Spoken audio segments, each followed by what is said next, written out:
"Could you dance with me now?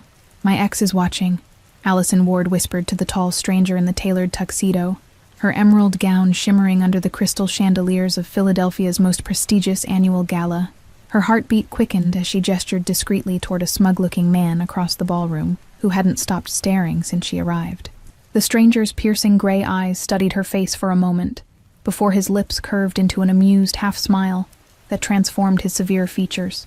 "Running from something, are we?" he asked, his voice deep and smooth like aged bourbon, as he extended his hand with the casual confidence of someone accustomed to command. Allison swallowed hard, placing her trembling fingers in his much larger palm, unprepared for the electric current that shot up her arm at the contact.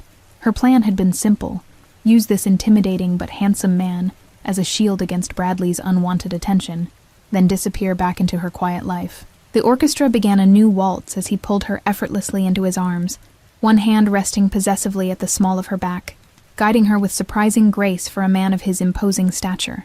"I'm Nico," he offered, his breath warm against her ear, sending an involuntary shiver down her spine despite the crowded ballroom's heat. "Allison," she replied, forcing herself to remember why she was at this ridiculous fundraiser in the first place. A mandatory appearance to schmooze with potential donors for her underfunded kindergarten program. Not to get tangled up with mysterious men who exuded danger from every pore. The crowd seemed to part unconsciously as Nico led her across the dance floor, and Allison couldn't help noticing the respectful nods directed their way, the whispered conversations that followed in their wake. It was as though everyone in Philadelphia's elite social circle recognized him. Everyone except her. Bradley's face had transformed from smug to pale with shock, his champagne glass frozen halfway to his lips as he watched them dance. His reaction seemed extreme for simple jealousy over a 6-month relationship that had ended badly. As the music crescendoed, Nico spun her expertly, his movements controlled and precise, before drawing her closer than strictly appropriate for two strangers. "Your ex seems more terrified than jealous," he observed with dark amusement, his eyes never leaving her face despite the curious glances from all directions. When the music ended, Allison stepped back, flustered by the intensity of his gaze and the strange reactions they'd provoked throughout the room. "Thank you for the rescue, but I should really go mingle with some of the school's donors," she said, attempting to regain her composure. Nico released her reluctantly, but not before pressing a business card into her palm, his fingers lingering against her skin. "When you're ready to know why your ex looks like he'd seen a ghost, call me," he said, with quiet authority that left no room for argument. Allison slipped the simple black card into her clutch without looking at it, unsettled by the cryptic message and the way her body had responded to this stranger. She needed air, perspective, and distance from whatever magnetic force Nico exuded. Hours later, as the gala wound down, Allison gathered her wrap and purse from the coat check, eager to trade her painful heels for the comfort of her small apartment and a cup of hot tea. The encounter with Nico had left her oddly unsettled, yet she couldn't stop replaying their dance in her mind. She stepped out into the cool Philadelphia night, digging through her purse for her car keys, when a sleek black Bentley pulled alongside the curb. The window rolled down smoothly, revealing Nico's enigmatic face, his expression unreadable in the shadows. "The man you were hiding from, he's dangerous," Nico stated flatly, nodding toward the parking garage where Bradley was indeed waiting beside Allison's modest sedan. "Get in, Ms. Ward. Philadelphia isn't safe for you tonight." Allison froze, her teacher's intuition screaming warnings while her body urged her toward the luxury car and its mysterious owner. "How do you know my last name?" "Who are you?" she demanded, clutching her purse like a shield against the mounting fear. Nico Falcone, a name that sent shivers through Philadelphia's underworld but meant nothing to kindergarten teacher Allison Ward, stepped out of the Bentley, his movement fluid despite his imposing frame. "I know many things, including that Bradley Porter works for people who want me dead," he stated calmly, as if discussing the weather rather than assassination attempts. His driver, a mountain of a man with watchful eyes, emerged from the front seat to stand guard while 2 more suits materialized from a second vehicle, effectively blocking Bradley's approach. The quiet display of coordinated power made Allison's knees weaken with belated realization. "You're not just some businessman," she whispered, memories of news headlines and whispered rumors about Philadelphia's notorious crime family suddenly connecting with the man before her. The respectful nods, the fearful glances. Everything made terrible sense now. Nico's expression remained impassive, but something flickered in his eyes, perhaps regret at her discovery, or merely calculation of how to proceed. "No, I'm not. And now you've been seen dancing with me, which makes you a target or an asset in their eyes." Allison's mind raced through her options, each worse than the last as she glanced between Bradley's now retreating figure and the dangerous man standing before her. Her simple life of finger paintings and alphabet songs felt galaxies away from this moment. "I can't just leave with you. I don't know you," she protested weakly, even as she recognized the futility of her position. Bradley had clearly been watching her for reasons beyond their failed relationship, and Nico, dangerous as he might be, was at least being honest about the threat. Nico nodded to one of his men, who immediately retrieved Allison's purse from her car and returned with it within minutes. "You have a choice, Ms. Ward. I can have my men take you home with protection stationed outside, or you can come to my estate where I can personally ensure your safety." The responsible, sensible kindergarten teacher in Allison screamed to choose the first option, to maintain distance from this criminal world she'd accidentally stumbled into. But something deeper, more primitive, whispered that Nico Falcone was her best chance at survival. "My students have a field trip tomorrow that I can't miss," she said finally, surprising herself with this practical concern amidst the surreal danger. "I need to be at Brightwood Elementary by 7:30, regardless of what happens tonight." A genuine smile broke across Nico's face, transforming his severe features into something breathtaking. A dedicated teacher, rare in this city of opportunists. "My men will ensure you arrive on time, Ms. Ward, after we've sorted out this situation." The ride to Nico's estate passed in tense silence, Allison watching the familiar city transform into the exclusive Chestnut Hill neighborhood, where historic mansions sat hidden behind wrought iron gates and ancient oak trees. Her world and his were never meant to intersect. Moonlight spilled across manicured lawns as the Bentley pulled through elaborate gates bearing an ornate F and up a winding driveway to a stone mansion that looked like it belonged in another century. Guards positioned strategically around the property nodded respectfully as they passed. "Welcome to Falcone Estate," Nico said as he helped her from the car, his hand warm and steady against hers. "Few outside the family ever see beyond these gates. Consider it an exclusive education in how the other half of Philadelphia truly operates." Fear and fascination warred within Allison as she stepped across the threshold into a world of old money, dangerous power, and a man whose very presence seemed to draw her toward a life she never imagined. "Just until the danger passes," she whispered, unsure if she was reassuring herself or setting a boundary. Morning sunlight streamed through unfamiliar curtains as Allison blinked awake in a guest room larger than her entire apartment, the events of the previous night rushing back with startling clarity. She'd spent the night under the protection of Nico Falcone, the city's most feared mafia boss. Her borrowed nightgown, silk and clearly expensive, whispered against her skin as she rose to find her gala dress cleaned and pressed, hanging alongside a simple but elegant outfit, clearly meant for her teaching day. Nico had thought of everything, which was both comforting and terrifying. A discreet knock preceded the entrance of a middle-aged woman, who introduced herself as Mrs. Bellini, the housekeeper, carrying a breakfast tray and a warm smile that seemed at odds with her employer's dangerous reputation. "The boss said you have children waiting for you, so we must be prompt." 40 minutes later, Allison found herself in another luxury vehicle, this time a more subtle black SUV with tinted windows, being driven to Brightwood Elementary by one of Nico's men. The surreal contrast between her night in a crime lord's mansion and her approaching day of alphabet songs and finger paintings left her dizzy. "Mr. Falcone asked me to give you this," the driver said as they approached the school, passing her a sleek phone. "It's secure, untraceable. He's programmed his private number, just for emergencies," he added, with a knowing look that made Allison's cheeks flush despite herself. 20 kindergartners in matching yellow t-shirts successfully distracted Allison from her complicated predicament as she led them through the Philadelphia Zoo, counting giraffes and identifying letter sounds. Children's innocence was a powerful antidote to adult darkness. The field trip proceeded without incident until Allison noticed a man in a dark suit watching her class too intently from near the reptile house. Her heart raced until she recognized him as one of Nico's guards, maintaining a discreet distance while ensuring her protection. When the children were safely returned to their parents at day's end, Allison found the sleek black SUV waiting in the teacher's parking lot, a silent reminder that her ordinary life had been irrevocably altered by one dance with a dangerous man. She slid into the back seat with a mixture of resignation and anticipation. "The boss would like to know if you'd join him for dinner," the driver announced as they pulled away from the school, his tone suggesting this was more invitation than command. "He's arranged for some of your personal items to be brought from your apartment for your comfort." Allison should have been outraged at this invasion of privacy, this assumption of control over her movements and possessions. Instead, she found herself nodding, curious despite her better judgment about the man behind the power, the person beneath the dangerous reputation. The Falcone estate looked different in evening light, less intimidating, and more like a home, with warm lights glowing from windows and the scent of Italian cooking wafting through the air. Nico waited on the terrace, his imposing frame softened by casual attire and the golden sunset behind him. "Your students survived their wildlife encounter?" he asked, pouring her a glass of wine as she approached, his genuine interest in her mundane day surprising her. His criminal empire seemed worlds away from this moment of normal conversation. Allison accepted the wine, allowing herself to study him openly for the first time.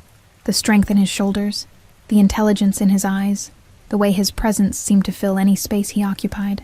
"They were more excited about the bus ride than the actual animals," she replied with a small smile. "Children find joy in what adults take for granted," Nico observed, gesturing her toward an intimate table set for two overlooking the estate's gardens. "Something I've always admired about teachers. You see that joy daily. Nurture it rather than exploit it."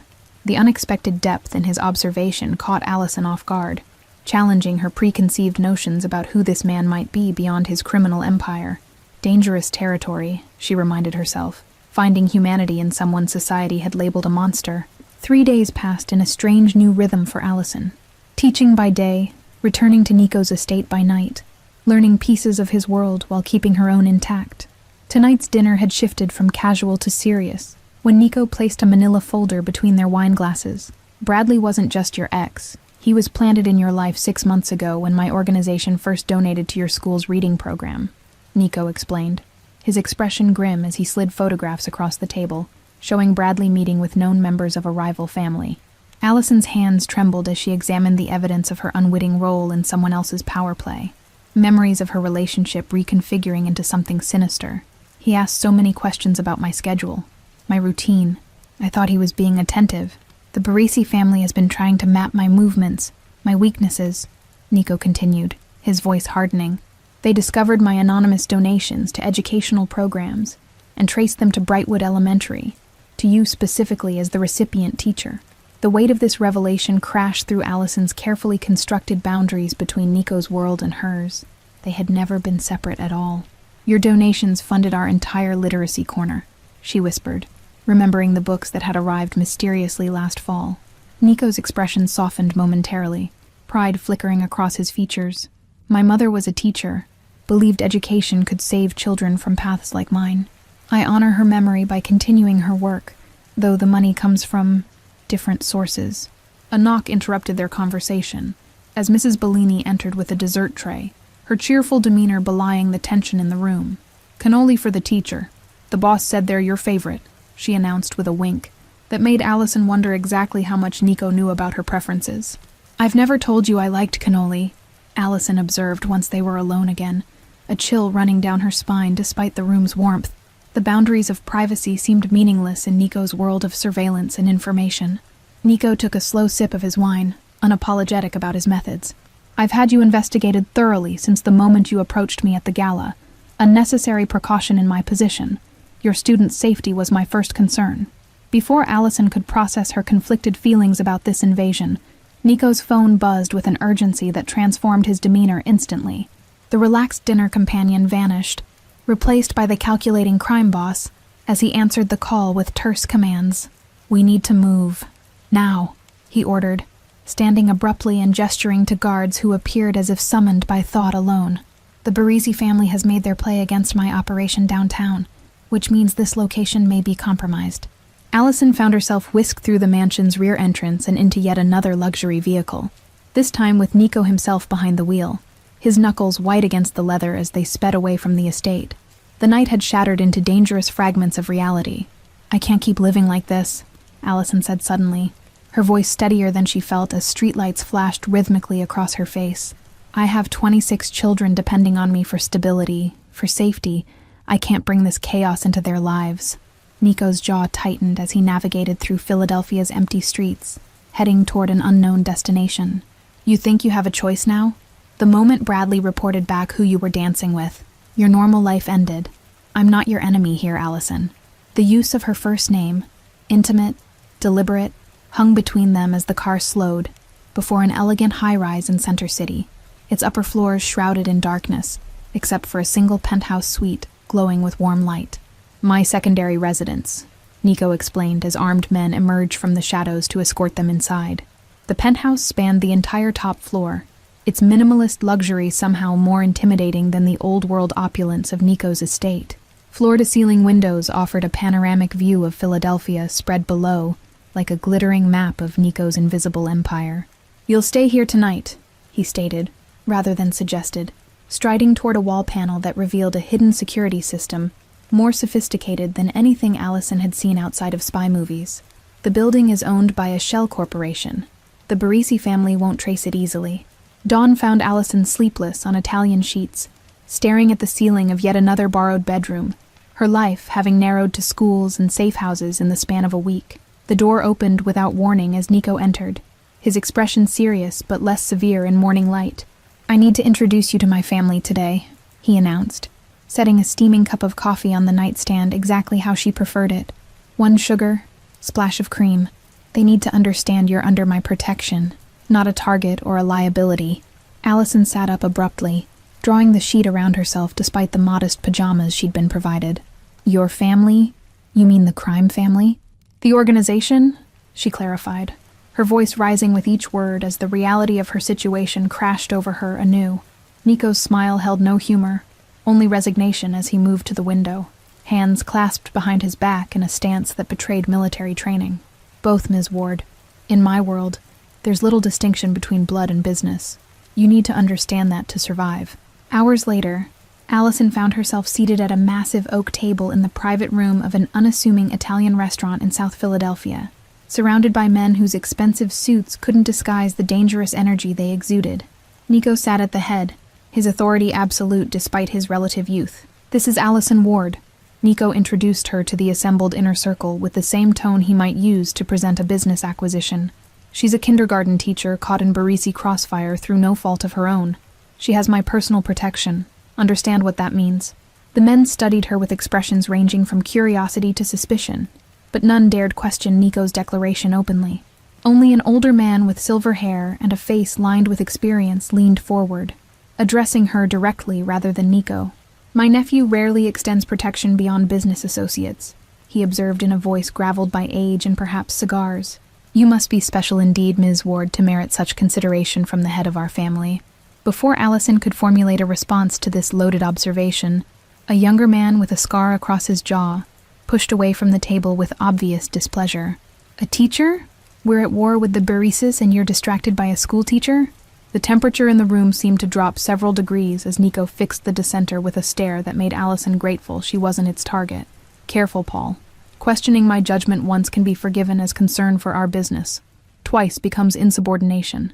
Paul subsided immediately, muttering apologies while the other men shifted uncomfortably, the hierarchy re-established through Nico's quiet authority rather than raised voice or explicit threat. Allison glimpsed the true power he wielded, absolute and unchallenged. Ms. Ward's school receives funding from our legitimate business interests, Nico continued smoothly, as if the tense moment had never occurred. The Barisis targeted her to get to me. We protect our investments, as always. Any further questions about my decisions?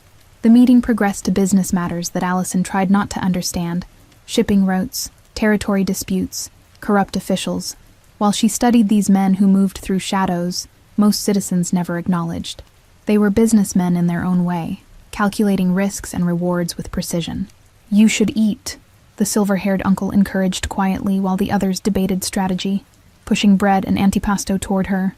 My nephew has been different since he met you, more like his father in the early days, before this life hardened him. 2 weeks into her unexpected immersion in Nico's world, Allison developed routines within chaos, teaching days, protected evenings at either the penthouse or estate, and increasingly personal conversations with the crime boss who had upended her existence. Today's routine shattered when she noticed an unfamiliar car idling outside Brightwood Elementary during afternoon dismissal. Get the children inside now, she instructed her teacher's aide with urgent calm, years of emergency drills lending authority to her voice as she scanned for Nico's security detail, who typically maintained discreet distance during school hours. They were nowhere to be seen. The black sedan's windows lowered enough for Allison to glimpse Bradley's face in the passenger seat, his expression no longer that of the charming man she dated, but hard with purpose, and something that looked disturbingly like triumph. Beside him sat an older man in an immaculate suit, whose calculating gaze assessed the school with predatory interest. Allison's hand tightened around the secure phone in her pocket as she herded her last students through the doors, heart pounding against her ribs like a trapped bird. The man beside Bradley could only be Anton Barisi, the rival family's patriarch, whose name Nico spoke with cold respect. "Lockdown procedure," she told the school secretary, while dialing Nico's private number, keeping her voice steady despite the adrenaline flooding her system. "Possible security threat in the parking lot. Follow the protocol we practiced." Nico answered on the first ring, his voice shifting from casual greeting to sharp command when she whispered Bradley's name and location. "Stay inside. Away from windows. My men are 3 minutes out. Do nothing heroic, Allison. Promise me." The school's lockdown siren wailed through the hallways as Allison ushered children away from external doors, maintaining a calm facade while terror clawed at her throat. These innocent kids had become potential collateral damage in a war they knew nothing about. Sirens wailed in the distance. Not Nico's men, but Philadelphia police responding to the school's automated alert system, forcing the Barisi car to pull away from the curb with obvious reluctance. Allison watched from a classroom window as Bradley cast one final look toward the building, his expression promising this wasn't over. Hours later, after parents had collected their frightened children and police reports had been filed, Allison found herself in Nico's study at the estate, pacing before his massive desk while he coordinated response through a series of terse phone calls. The veneer of legitimate businessman had vanished entirely, revealing the strategic criminal underneath. "They crossed a line targeting a school," Nico stated once his calls concluded, his voice dangerously controlled as he joined her by the window. "Even in our world, certain boundaries are respected. Children should remain untouched by our conflicts." Allison turned to face him, exhaustion and fear finally giving way to anger that had been building since that first night at the gala. "Your world? I never asked to be part of your world, Nico. I approached you for one dance, not to become a pawn in some territorial battle between crime families." To her surprise, Nico didn't bristle at her outburst, but instead nodded as if he'd been expecting it, perhaps even waiting for the moment her politeness would crack under the strain. "You didn't choose this, but neither did I choose to be born a Falcone, with all the expectations that carries." His unexpected vulnerability silenced her momentarily, allowing him to continue in a voice stripped of its usual authority, revealing the man beneath the mafia boss. "I was groomed for this position since childhood. Harvard Business School was just window dressing on an education that began with my father's lessons at 10 years old." Before Allison could process this glimpse behind his carefully constructed walls, the study door burst open as Paul, the same man who had questioned Nico at the family meeting, entered without knocking, his expression wild with barely contained rage. "They hit the waterfront warehouse. 3 of our men down." Nico transformed before her eyes, warmth vanishing beneath cold calculation, as he reached for his phone. "Secure Ms. Ward in the panic room, then gather everyone in the conference room. It's time we reminded the Barises why the Falcone family has controlled the city for 3 generations. Paul's eyes narrowed as they fell on Allison, contempt evident in every line of his body. "This is because of her. They never would have found our distribution center if you weren't distracted by this civilian. Your father would never have allowed such weakness." "My father is dead, Paul, and I'm not him," Nico replied with deadly quiet, stepping between Paul and Allison with subtle but unmistakable intent. "Question my leadership again, and you'll join the ranks of former associates rather than family. Am I perfectly clear?" Guards appeared to escort Allison to the promised panic room, a luxurious but secure suite hidden behind the mansion's library. But she hesitated at the doorway, turning back to Nico with sudden clarity. "This escalation isn't just about territory, is it? It's about me." The expression that crossed Nico's face confirmed her suspicion before he could master it. Something beyond professional protection had developed between them, something the Barisi family had identified as leverage before either of them fully acknowledged it themselves. The realization was as terrifying as it was exhilarating. The panic room's security monitor displayed Nico's study, now filled with his lieutenants planning retribution, while Allison watched from her gilded cage, torn between horror at the violence being orchestrated and a growing understanding of the impossible position Nico occupied. Her simple life had vanished the moment she'd whispered, "Could you dance with me now? My ex is watching." Mrs. Bellini appeared with a tray of food and a sympathetic smile that suggested she'd witnessed this scenario before. Innocent women caught in the crossfire of Falcone family business. "The boss has arranged for your school to remain closed tomorrow, with full pay for all staff due to building maintenance issues," she explained, setting down tea exactly as Allison preferred. "How long have you worked for the Falcones?" Allison asked, seeking understanding from someone who straddled both worlds, as she now found herself doing. "How do you reconcile all of this with normal life?" The older woman's eyes crinkled with wisdom earned through decades of service. "I was 16 when I started working for Nico's grandfather, a refugee with nowhere else to go. The Falcones protected my family when the law wouldn't, gave us citizenship when the government wouldn't." Her perspective challenged Allison's black and white understanding of right and wrong, introducing shades of gray she'd never considered during her sheltered upbringing. "They've done terrible things," Allison whispered, needing to voice the truth that hung between them. "Yes, Mrs. Bellini agreed without hesitation, straightening linens with practiced efficiency. "And wonderful things, too. Funded hospitals, protected neighborhoods from worse predators, ensured children like yours have books when the city cuts education budgets. The world isn't simple, Kara."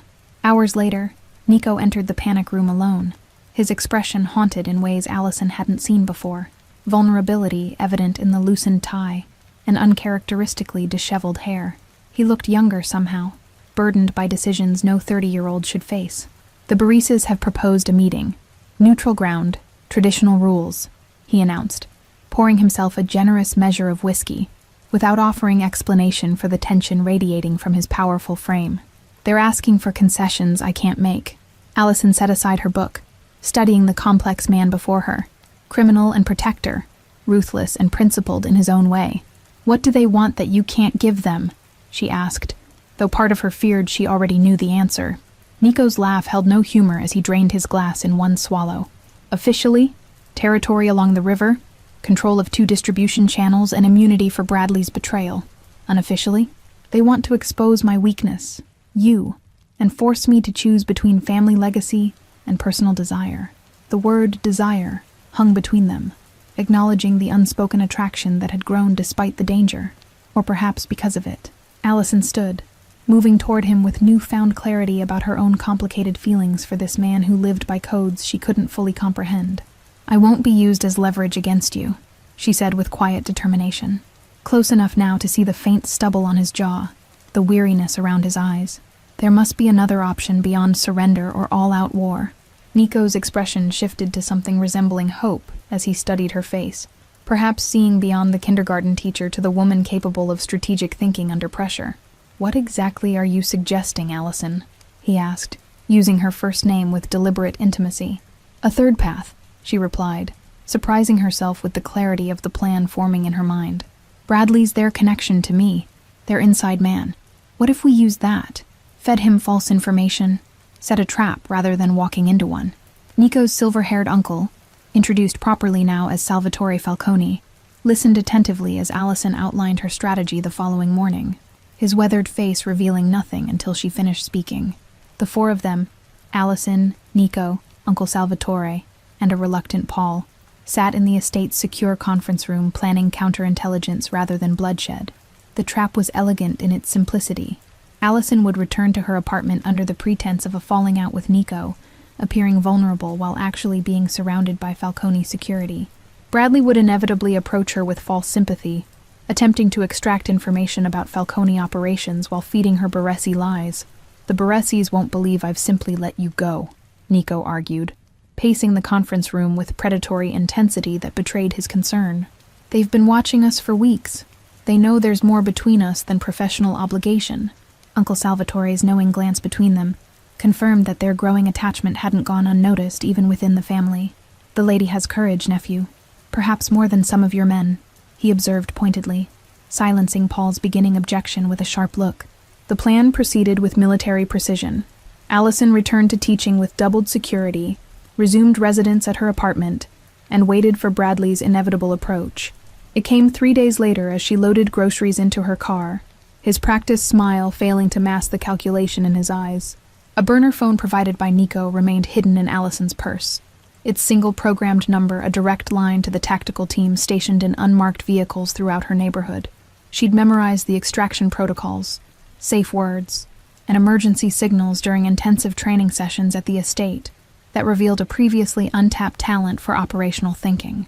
The weight of the wire beneath her blouse felt foreign against her skin, a constant reminder of the dangerous game she'd volunteered to play against men who wouldn't hesitate to eliminate her if they discovered her deception. Yet fear had given way to resolute determination. These people had threatened her students, manipulated her life, and now she had the power to end their scheme. "Ali, thank God you're okay," Bradley exclaimed, embracing her before she could object, his cologne no longer appealing, but cloying in its artifice. "I've been so worried since I saw you with Falcone. You have no idea how dangerous he is."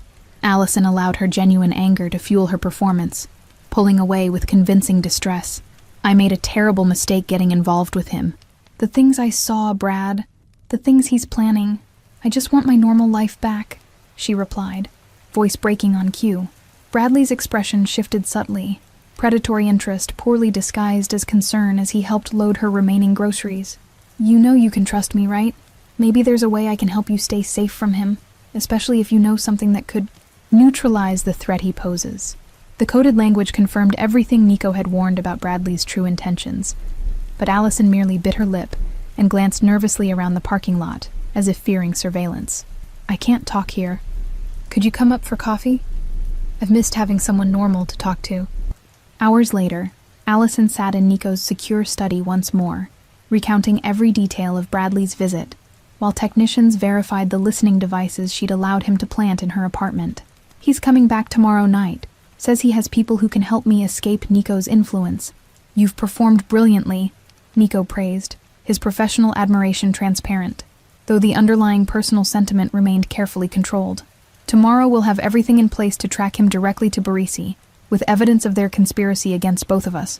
The following evening unfolded according to plan until it suddenly didn't. Bradley arrived with unexpected backup, 3 men whose concealed weapons bulged beneath their jackets.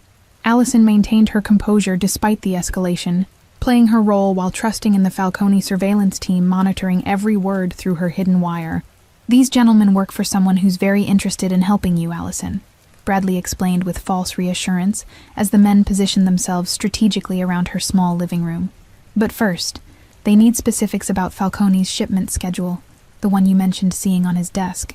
Allison provided the falsified information exactly as rehearsed, watching Bradley record it on his phone with poorly concealed eagerness. "Will this be enough to keep me safe from him?" she asked, injecting her voice with calculated vulnerability that appealed to his ego. The lead gunman's phone buzzed with an incoming call, his expression darkening as he listened to the voice on the other end. "Change of plans," he announced, his previous pretense of helping Allison vanishing as he drew his weapon. "The boss wants her brought in for direct questioning." The moment the gun appeared, Nico's team burst through doors and windows in synchronized precision, neutralizing the threat before Allison could even process her rapidly escalating danger. The operation concluded in seconds, Bradley and his companions disarmed and restrained, while Nico himself entered her apartment, with barely controlled fury etched across his features. "You weren't supposed to come yourself," Allison whispered as he crossed to her, checking her for injuries with gentle hands that belied the violence he'd just orchestrated. "The plan was for you to remain at the command center, not expose yourself to risk." 3 months after the failed Barisi kidnapping attempt, Philadelphia's criminal landscape had been permanently altered. Anton Barisi had fled to Italy following federal investigations triggered by anonymous tips. Bradley faced multiple conspiracy charges without bail, and Nico Falcone had accelerated his family's transition toward legitimate business interests with unprecedented determination. "The kindergarten expansion project breaks ground next week," Nico announced, sliding architectural plans across his desk toward Allison as sunshine streamed through the estate's library windows. "The Falcone Educational Foundation's first official project, with you as program director if you're interested." Allison studied the blueprints with mixed emotions. The new facility would serve hundreds of underprivileged children with cutting-edge resources, yet its funding still originated from Nico's complicated empire that straddled both worlds. "This is incredible, but I need to know the money is clean, Nico. Entirely legitimate. Our technology investments and real estate holdings generate more than enough legal income to fund the foundation, he assured her, moving around the desk to stand beside her chair. Uncle Salvatore has surprisingly progressive ideas about corporate social responsibility for a man of his generation. The silver-haired consigliere had become an unexpected ally in Nico's gradual reformation of family business practices, recognizing that longevity in modern America required adaptation rather than adherence to old-world methods. His approval of Allison had silenced even Paul's lingering objections. "My father built an empire through fear," Nico explained, gazing out at the estate grounds where spring flowers had begun to bloom. "I intend to transform it through education, opportunity, and strategic philanthropy, creating loyalty through positive impact rather than intimidation." Allison recognized the significance of his evolving vision, not an overnight conversion to sainthood, but a pragmatic evolution guided partially by his growing feelings for a kindergarten teacher who'd stumbled into his world by chance. "Your mother would be proud of this legacy," she offered softly. The Falcone family's quarterly donations to Brightwood Elementary had transformed into a comprehensive educational initiative spanning Philadelphia's most underserved districts. With carefully vetted staff, unaware their generous benefactor once controlled the city's most feared criminal organization. Children who might have been recruited into gang life now found pathways to legitimate opportunities through scholarships, mentorship programs, and community resources. Weekly dinners with Uncle Salvatore had become Allison's unexpected window into Nico's childhood. Stories of a serious boy who excelled at chess, protected neighborhood kids from bullies, and read voraciously despite his father's insistence that education was secondary to street lessons. These glimpses into the person Nico might have become under different circumstances strengthened her resolve to support his redemptive journey without naivete about the complexity of truly transforming a criminal empire.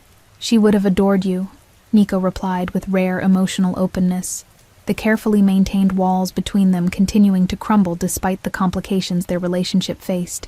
"A teacher who stands her ground against mafia lords and creates tactical counterintelligence operations between lesson plans." Philadelphia's spring gala arrived once more, exactly 1 year after their fateful first dance, though this time Allison entered on Nico's arm rather than seeking him out in desperate anonymity. The crowd parted instinctively before them, whispers following in their wake, the notorious Falcone with his unlikely partner. Bradley's replacement as Anton Barisi's lieutenant watched from across the ballroom, hatred barely concealed behind his champagne glass, as Nico led Allison toward the dance floor with possessive confidence. The war between families had reached uneasy detente rather than resolution, despite Nico's significant victory months earlier. "He's watching us," Allison murmured, as Nico's hand settled at the small of her back, the gesture now familiar rather than intimidating. "Should we be concerned about another attempt tonight?" Nico's smile held genuine amusement as he guided her through the opening steps of the waltz, their movements perfectly synchronized after months of private practice in the estate's ballroom. Let him watch. "The rules have changed. They know targeting you means total war, not negotiation." The orchestra's music swelled around them as they moved across the floor. Allison's emerald gown, a deliberate echo of their first meeting, shimmering under the crystal chandeliers. "Do you ever regret it?" she asked suddenly, voicing the question that occasionally haunted her quiet moments. "Getting involved with a kindergarten teacher who complicated your already dangerous life?" "Not for a moment," Nico replied without hesitation, his gray eyes holding hers with an intensity that still made her breath catch. "You showed me a different kind of strength, a different path forward for the family legacy. Some complications are worth every risk." As the music reached its crescendo, Nico spun her expertly before drawing her closer than propriety strictly allowed, just as he had 1 year ago when she was a stranger seeking momentary refuge. "Could you dance with me forever?" he whispered against her ear, the question loaded with implications beyond this single evening. Allison studied his face, the features that had once seemed severe now beloved in their complexity, the man behind the reputation now known in both his darkness and his capacity for change. "Yes," she answered simply, accepting both the dance and everything that came with loving Niccolo Falcone. Thank you all for following this story. If you enjoyed it, please write in the comments where you're watching from, and don't forget to like, subscribe, and share the video, as your support is important for me to continue creating content here.